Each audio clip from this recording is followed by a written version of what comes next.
कह रहे कि तेजस्वी की सरकार है तो हमें रोजगार मिलना तो नहीं मिलता। अब इतने निकम्मे लोग अगर इस तरह का जुमला बोलते हैं, तेजस्वी माँ बाप भगवान अगर हो गए हैं तो उनके लिए हम कुछ नहीं कहना चाहते। उनके अंदर में क्षमता थी, उसने नौकरी ली है, मैं उसको साधुवाद देता हूँ।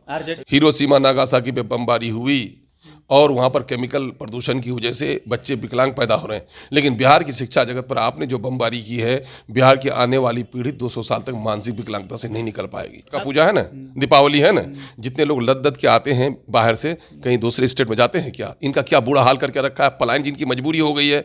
आप हमको इस बात का जवाब दीजिए।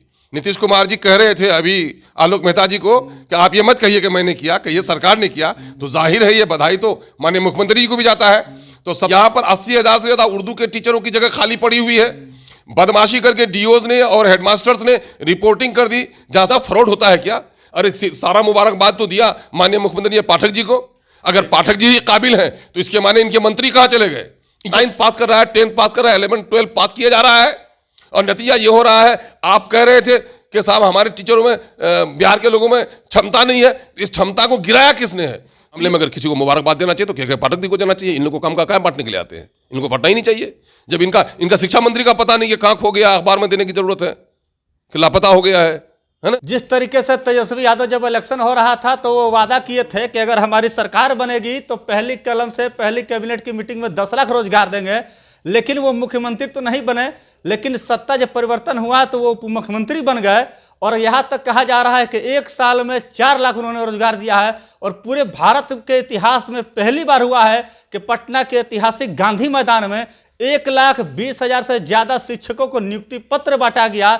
हमारे साथ इन्हीं सब मुद्दों पर बातचीत करने के लिए AIMIM के प्रदेश अध्यक्ष व विधायक अख्तरुल इमान साहब है, इनसे हम जानते हैं क्या कहिएगा। आप तो तेजस्वी यादव को बधाई दीजिएगा, इतना रोजगार दे रहे हैं।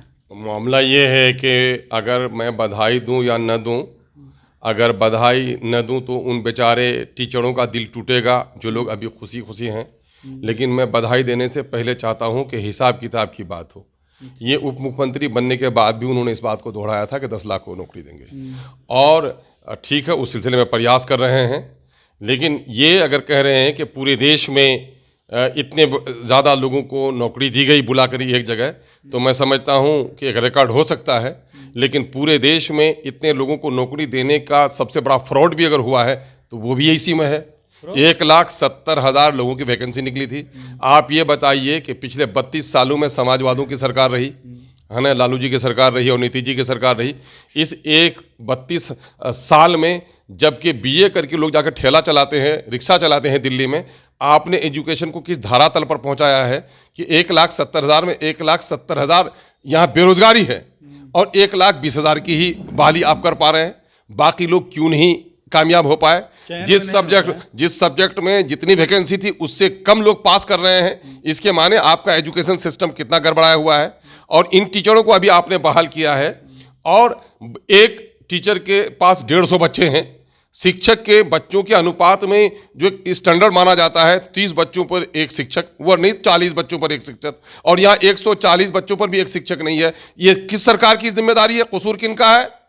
नीतीश कुमार जी कह रहे थे अभी आलोक मेहता जी को कि आप ये मत कहिए कि मैंने किया, कहिए सरकार ने किया, तो जाहिर है ये बधाई तो माननीय मुख्यमंत्री जी को भी जाता है।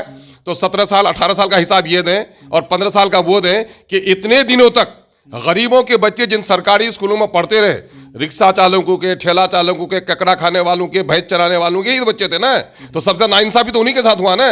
इन 32 सालों में प्राइवेट स्कूल कितने खुल गए। सारे दबंगों के बच्चे, सारे बड़ों के बच्चे, सारे अमीरों के बच्चे तो सरकारी स्कूल में पढ़ने लगे। जब तक सन 1990-80 से पहले जब सरकारी स्कूलों में ही सबके बच्चे पढ़ते थे तो पढ़ाई का मेयार जो स्टैंडर्ड ऑफ एजुकेशन था इससे बेटर था। आज जब से आप समाजवादियों की सरकार आई तो इन्होंने क्या किया, गरीबों के बच्चे के लिए सरकारी स्कूल, अमीरों के बच्चे के लिए प्राइवेट स्कूल का आपने हालात बनवा दिया। और नतीजा ये हुआ है कि सबसे ज्यादा अगर बिहार को तरक्की हो सकती थी तो मानव संसाधनों के विकास से। आज जो बिहार बदहाल है, गरीब है, फटाहाल है। अभी पूजा हो रहा है, ईद हो रही है, आप देख रहे हैं जितने परदेसी गाड़ियों में बैठ बैठ कर घर पूजा करने आते हैं कि यह हाल मद्रास का है, तमिलनाडु का है, राजस्थान का है, तेलंगाना का है, नहीं है। इतने लोग प्रदेश में नहीं है। इसके माने बाहर में जाना, मजदूरी के लिए बाहर जाना बिहारियों की मजबूरी हो गई है। और आपका एजुकेशन सिस्टम इतना फेल है कि वैकेंसी निकलती है, बेरोजगारी है, और जितनी वैकेंसी है उतने लोग कामयाब नहीं हो पाते हैं। 1,70,000 की जगह पर 1,20,000 को आप बहाल कर रहे हैं। तो इसमें से पहले ही के जो टीचर हैं लगभग 30-40 हज़ार वही हैं। 10 से 20 हज़ार फ्रॉड हैं जो आए ही नहीं बहाल होने के लिए। और सबसे ज्यादा इसमें है कि इस वक्त गिनती भी, साइंटिफिक रिपोर्ट भी आ गई जातिगत जनगणना की, वो ये है कि बिहार में माइनॉरिटी की आबादी 18% है। तो 18% का जो मादरी जबान है, मातृभाषा है, वो उर्दू है। 2-3% और लोग उर्दू बोलते हैं, तो लगभग 20% है। यहाँ पर 80,000 से ज्यादा उर्दू के टीचरों की जगह खाली पड़ी हुई है। बदमाशी करके डीओज ने और हेडमास्टर्स ने रिपोर्टिंग कर दी, जहां 70% बच्चे उर्दू भाषी हैं वहां 20% कर दिया रिपोर्ट किया 20% उर्दू भाषी बच्चे हैं। उर्दू भाषी को किताब नहीं मिल पा रही है, टीचर नहीं मिल पाते हैं, तो पूरे तौर पर फ्रॉड है। मेरे पास रिपोर्ट है, मैं आपको बात बता दूं कि क्लास 1 to 5 में 12,729 उर्दू टीचर की वैकेंसी थी, जिसमें 7,797 की बहाली हुई।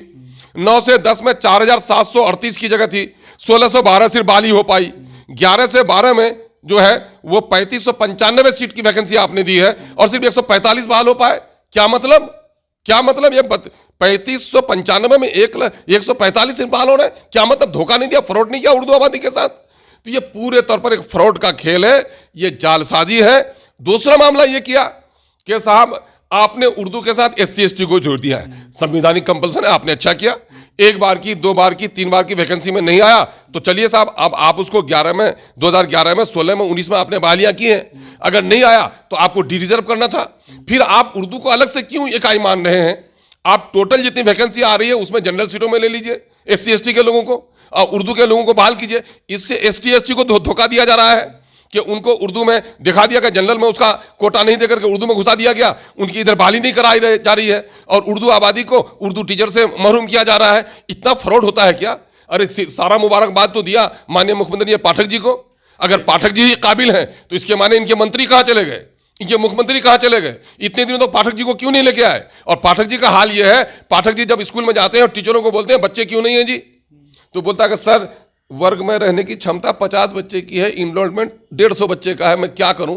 तो पाठक जी का सर झुक जाता है। आपने देखा होगा जब कहा कि 75% हाजिरी नहीं होगी तो नाम हटा देंगे, मुजफ्फरपुर में सारे बच्चे आ गए तो उमस से बच्चे बेहोश हो गए। तो ये क्या हो रहा है? ये गरीबों के बच्चों के साथ खिलवाड़ हो रहा है। ये 50-60 हजार से ज्यादा की बहाली हुई नहीं है। आप 50-60 हजार की बहाली को आप मान रहे हैं और इतने दिनों से जो पेंडिंग रह गई बहाली की, और करोड़ों बच्चे जो अनपढ़ रह गए, और आज करोड़ों विद्यार्थी ऐसे हैं जिनके पास BA की डिग्री है और साहब 3,595 सीट है, 145 लोग सिर्फ बहाल हो रहे हैं। इसके माने ये है कि उसके अंदर में क्षमता नहीं है। ये जो चौपट किया आपने, सर्टिफिकेट देकर लोगों को जाहिल और अनपढ़ बना के रखा, ये आपका सिस्टम हुआ। कोई टीचर नहीं, कोई शिक्षक नहीं, कोई क्लास नहीं, 9th पास कर रहा है, 10th पास कर रहा है, 11th 12th पास किया जा रहा है और नतीजा ये हो रहा है। आप कह रहे थे कि साहब हमारे टीचरों में, बिहार के लोगों में क्षमता नहीं है, इस क्षमता को गिराया किसने है? तो ये सरकार तो कहीं ना कहीं, मैंने बहुत पहले कहा था 2012 में माननीय मुख्यमंत्री जी को कि माननीय मुख्यमंत्री जी, हिरोशिमा नागासाकी पे बमबारी हुई और वहाँ पर केमिकल प्रदूषण की वजह से बच्चे विकलांग पैदा हो रहे हैं, लेकिन बिहार की शिक्षा जगत पर आपने जो बमबारी की है, बिहार की आने वाली पीढ़ी 200 साल तक मानसिक विकलांगता से नहीं निकल पाएगी।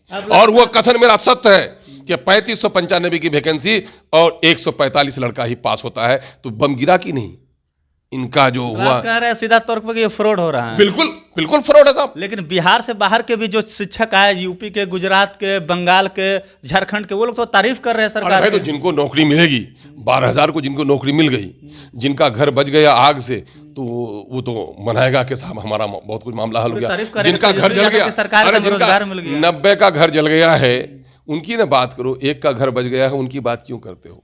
वो लोग कह रहे हैं कि तेजस्वी की सरकार है तो हमें रोजगार मिला, तो नहीं मिलता। अब इतने निकम्मे लोग अगर इस तरह का जुमला बोलते हैं, तेजस्वी माँ बाप भगवान अगर हो गए हैं तो उनके लिए हम कुछ नहीं कहना चाहते। उनके अंदर में क्षमता थी, उसने नौकरी ली है, मैं उसको साधुवाद देता हूँ। आरजेडी वालों को तो आप लोगों ने लगातार सुना, वो लोग लगातार कह रहे हैं कि तेजस्वी यादव की सरकार। मैं किसी पार्टी की बात नहीं करता हूँ, मैं बिहार सरकार की बात कर रहा हूँ। और बिहार सरकार नौकरी अपने घर से नहीं दे रही है, बिहार की जनता की गाड़ी पसीने की कमाई से। अभी छठ का पूजा है ना, दीपावली है ना, जितने लोग लद के आते हैं बाहर से, कहीं दूसरे स्टेट में जाते हैं क्या? इनका क्या बुरा हाल करके रखा, पलायन जिनकी मजबूरी हो गई है। आप हमको इस बात का जवाब दीजिए, 1,70,000 में 1,70,000 की बहाली क्यों नहीं हुई?